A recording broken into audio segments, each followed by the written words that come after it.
Hello, everybody, and welcome to Tech Talk Tonight. This is episode number 25, I do believe. 24? 25. It's 24 because last week was the Michael Jordan episode. So we are on 24, as the thing's gonna say, right now. That means we're old enough to rent a space at a bodega in Hawaii. What? Little known fact. I didn't know that fact. Why do you have to be 24 to rent a bodega? Just go with it. Just go with it. All right. I'm trying to go with it. Hey, there we go. Okay. That's working again. So, Gavin, how's it going? Up there, Chicagoland, right? It's good. Oh, are they sold? The snow is snowing again. The hot dogs are tasty, and there's not an empty seat in the ballpark. There's not an empty seat in the ballpark, meaning that the Cubs are back in session already? I don't know. What are the Cubs? Okay. I'm a Cardinals fan. Go Cardinals. Yay. Speaking of which, are we going to be starting that Cardinals podcast? That would be pretty cool. A Cardinals podcast. What do you think, chat room? You think we could get a few more people than what we have here to listen to Cardinals? Which I believe one of the hosts of this... Hey, that's just you twice. How did I do that? Anyway. Dang. I am all over the switcher tonight. Gavin, why don't you kick off the first story, since I'm obviously incompetent of figuring out what the heck is going on here. We're having technical issues. Katie It loves wouldn't it. be a tech talk tonight if we were not having technical issues. Hey, that's Well- all part of it. I think what is the first story? I don't even know.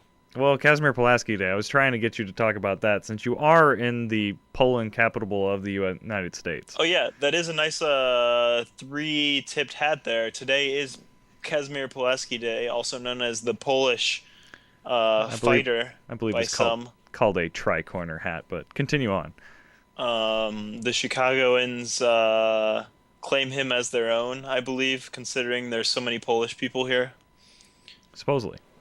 There's so many just people in Chicago. I don't know why. I mean, there's a lot of every ethnicity. All right.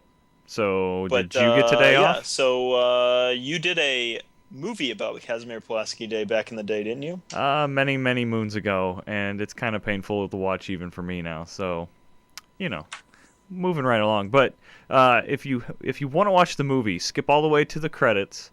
The song will get caught in your head. The Kazimir Pulaski polka, which I grew up with. It was a good time. Or go to youtube.com and search for Pulaski Polka, and then you'll find it. I stripped it out for you. Uh-huh. I illegally pulled the audio from Braden's movie and posted Mrs. Murphy's version of Pulaski Polka. Yeah, I think think you should play this. Can we play this, Braden? Or do you not have the technology? I have the technology, but you have to give me a second.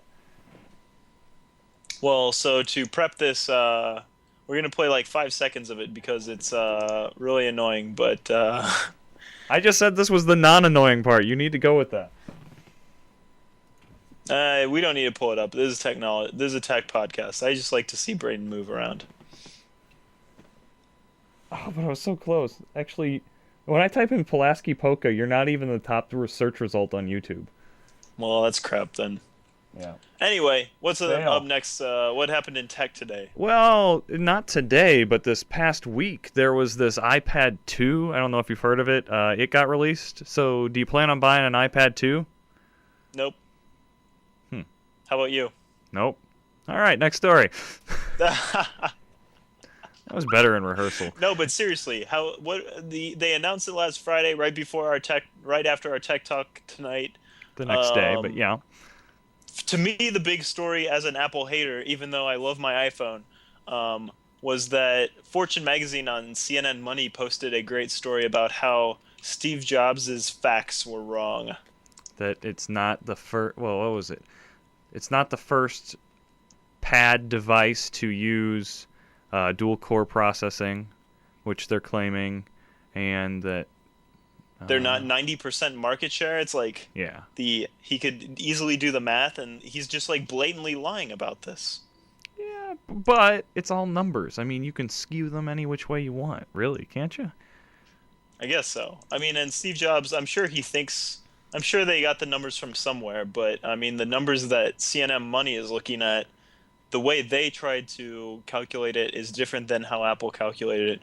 It's just a bit disingenuous. And can't And it's an easy target, honestly, because Apple at these press releases is famous for being superfluous, like saying, amazing, wonderful. This is the most revolutionary tablet PC in the world. and it's what they do. I mean, they've got to make it look good for their, market share people, everybody that showed up to that event. They want the media like us to be impressed, which And they also had a like 5 or 10 minute thing on the new screen protector. They're calling it a case. It's really a screen protector. yeah, I Are agree you with gonna that. buy one of these screen protectors, Braden? I'm not going to get an iPad, so I doubt that getting a case for one would do me any justice. It is pretty cool though. They're using magnets, technology that's been in the RIM BlackBerry for about 10 years now. But magnets, how do But they work? Apple is finally getting on the boat of the magnets. Actually, they've had the MagSafe power adapter for a very long time. No? Yeah, I mean Yes. that's kind of cool. I've got to admit, I like to trip over it. You can't trip over it. It just comes right out. They should make more connectors like that. That's my take on it. All right. So another thing that happened this week was. Well, here. Do you know how much cocaine Charlie Sheen took? I don't know how much. Enough to kill 2.5 men. Thank you, Reddit, for that one. That's a hilarious one. Yes, Charlie Sheen was in the news this week. Well, the story he was that all over the media, Yeah. in ABC, TV stuff, Twitter. He was even on Ustream. Did you see him on Ustream, I Braden? watched it, off and on throughout the day, or tried to get through the entire thing. It was painful to actually try to listen to it. When I first heard his little quote with the I have tiger blood in me and the whole I'm winning thing, like the first time I thought, okay, that's kind of funny if he's going to do this whole go out with a big bang. Then I watched this thing and they said winning so many times I never want to hear the word again, to be honest. And their audio quality was horrible. So I really hope that our audio quality is good tonight, but they were using basically one Yeti USB microphone, put it in a room, and then had 5 people in the room all trying to talk into this thing. Yeah, I think we're doing. Well, basically, it was just boring, right? People who wanted to watch this either wanted to see something good or see it so bad that you couldn't take your eyes off it, as someone wrote. I was reading today, but it was neither. It was just boring, and it failed, and no one liked it. I can agree with that. But even if it was just bad, I still can't excuse the audio quality. Like, he needs somebody that can do. I mean, he has an entire entourage there. Doesn't somebody know how to do audio better? Which brings up another part of the story, which I believe was announced today. He's looking for an intern to do social media or something for you. So if you want to be Charlie Sheen's intern, that link's out on the wave. You want to link that in the chat room, Gavin?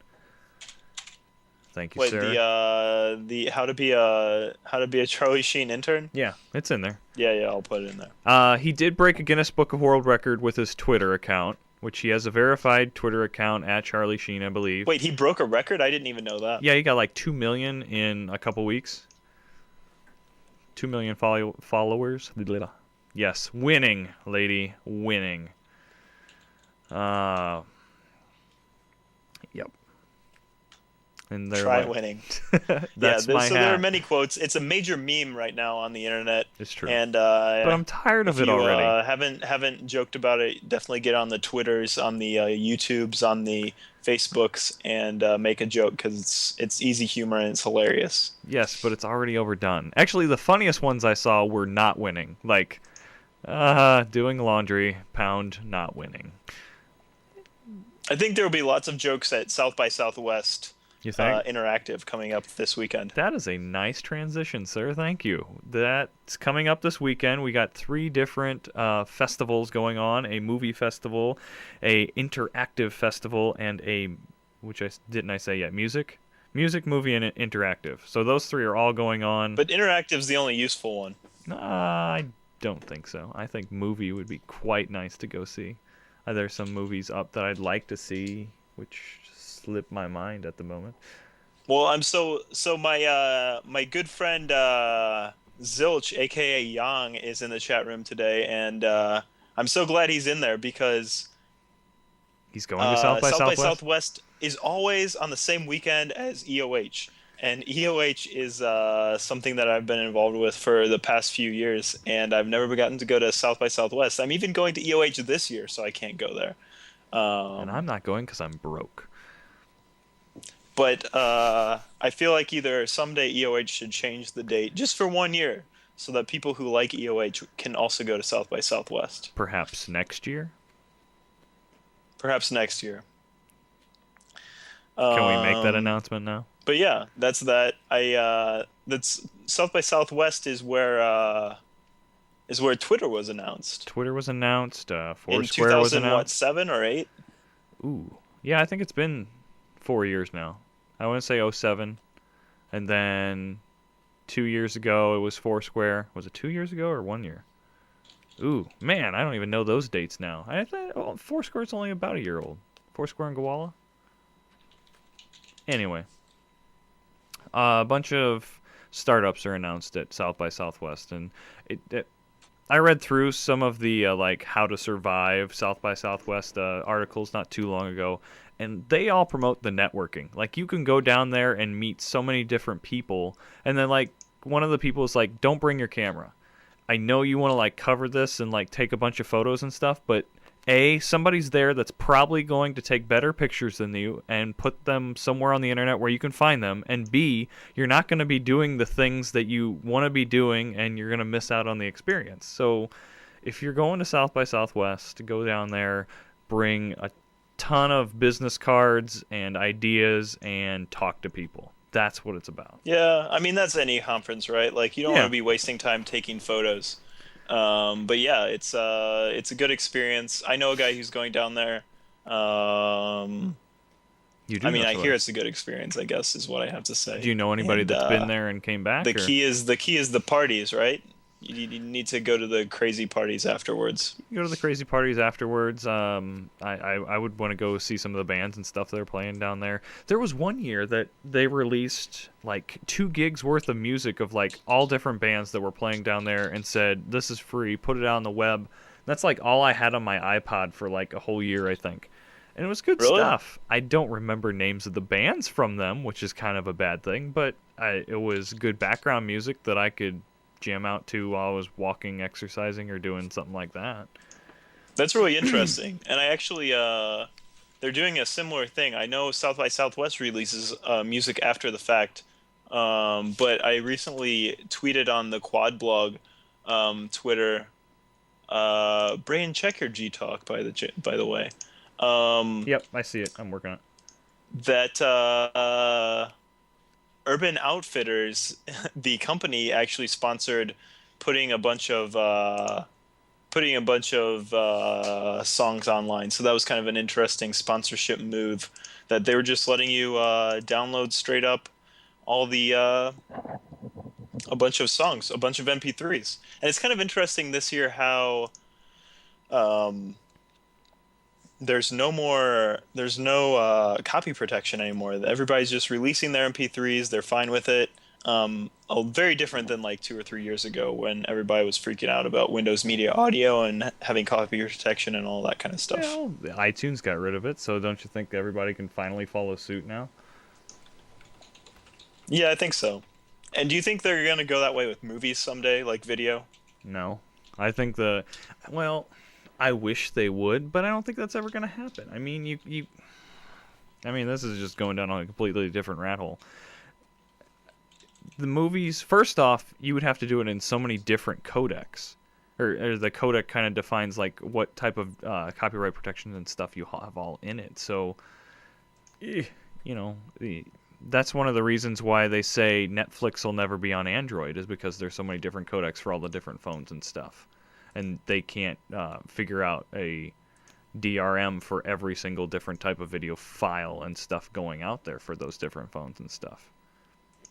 For the iPhone, I it's think it'll easy. happen someday. I mean, it's just a matter of time until we all have crazy bandwidth and I don't we'll see- all be watching video 24/7, 365, and You we're don't owned watch by the video. machines. You, for one, don't watch movies, so why do you even care if they're DRM free or not? Hey, I watched the Social Network. It was pretty It worthless. was like pulling teeth to get you to do it, though. Slingbox does do Android, Rob, but that's there's no DRM on that, really, is there? On the actual Slingbox, because it's Well, you can only log in Slingbox. You have to have like an endpoint, right? So right, you have to be buying the cable, right. So it's you basically.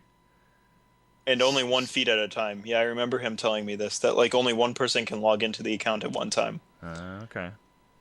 Because well, I shouldn't say, but I know somebody that was like hosting the Cardinals games for people when they were at work and stuff.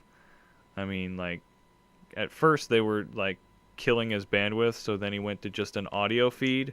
Can you have more than one person watching or listening to an audio feed from a Slingbox?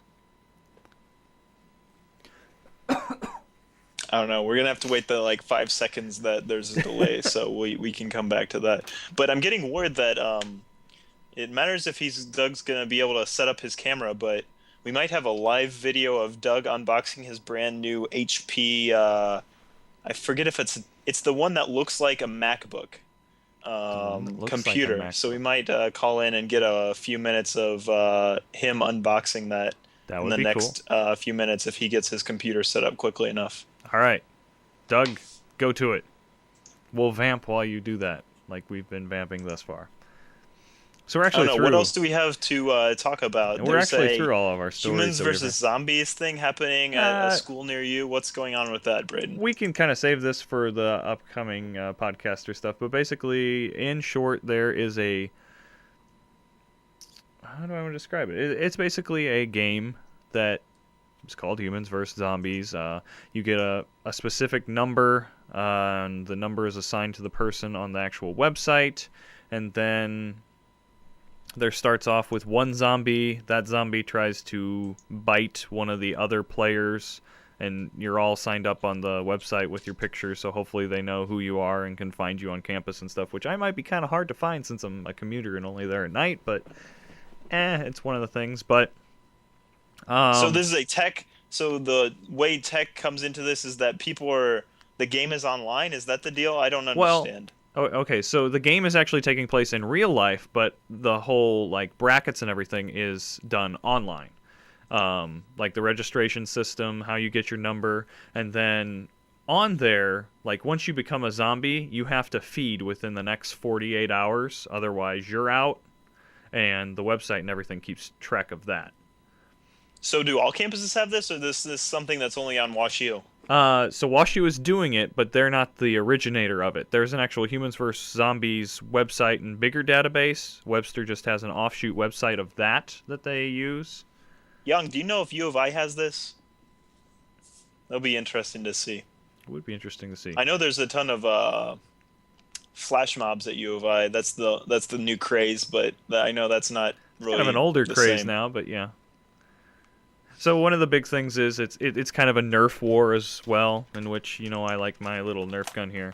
So I've actually been working on modifying some more Nerf stuff for the actual event, which I'm not sure if I can actually even use my gun here for the event because it says no realistic looking weapons, which I need to get a ruling about this one since it's painted brown and silver and all that. I think you're flattering yourself. That looks like a Nerf gun, buddy boy. It does look like a Nerf gun, but I don't want to get in trouble, like disqualified just because I'm using the wrong gun or whatever. Well, who's like in charge of it? Why are they in charge? There are moderators that actually organize it for Webster. It's a student, but I could paint the tip Sounds like a orange. bunch of yahoos. Whatever. You wanted it at your college. You're trying to find out. I have been making darts as well since it's a lot cheaper. Oh, it's upstairs, but you just get the extra tubing stuff from a hardware store and cut it to the right length, and basically it's the same diameter, and then you put some hot glue on the tip of it so it actually has a heavy end to it, and you modify the gun slightly so they can actually fit in there, but then the other type of darts will fire, maybe, as well. Oh, it wasn't locked in. Young says you should paint your barrel orange. Well, it originally was orange, and I probably will get back to that. If that is what will make my gun legal for the actual tournament, then sure, I'll do it. These darts don't exactly fly straight, even though the people on YouTube, which is another thing, I've been watching a lot of bad videos on YouTube and stuff as far as their audio quality and their, I don't know, just their content matter and everything. It makes me think of this all the time, but YouTube says that you can make these darts basically fly straighter and farther than the actual stock Nerf guns. I have not had that happen for me yet, but we'll keep trying with that. Only if you buy their $19.99 manual on how to do it. I'm already looking at a sound manual that costs way too ridiculously much. I don't think I need to be buying any other books. Crikey! All right, what else happened in tech this week? Otherwise, we can. I say we end this show, and Doug can show his unboxing on the after show. That sounds good. Let's do that. We will move on to the after show, which is the real show, really. All right. Well, thanks everybody for watching. You can find me at Gavinar, twitter.com/GAVINR, or Gavinar.com.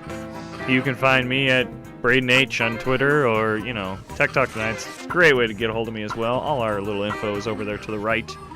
Thank you, and we're out.